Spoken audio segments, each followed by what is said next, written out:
Bugün Amerika Birləşmiş Ştatlarında heç də hər kəs Cənubi Qafqazda sülhün və ədalətin bərqərar olunmasında maraqlı deyil. Lap Lemkin İnstitutu kimi.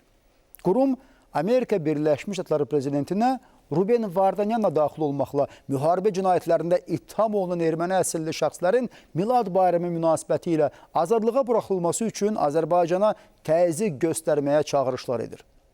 Başqa sözlə desək, separatçıların müdafiəsinə qalxır və onların cinayətkar deyil, faktiki azadlıq mübarizləri olduğunu sübut etməyə çalışır.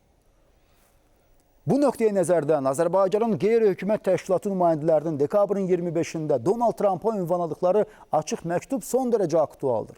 Belə ki, müraciət müəllifləri sözü gedən institutun Ermənistandakı revanşist qrupun maraqlarını güddüyünü, Azərbaycan və Ermənistan arasında sülh gündəliyini sarsıtmağa çalışdığını bildiriblər və bu həm də Xocalı soyqırımı kimi kütləvi qırğınlara göz yuman Lemkin İnstitutunun özünün elan etdiyi missiyaya xəyanəti deməkdir.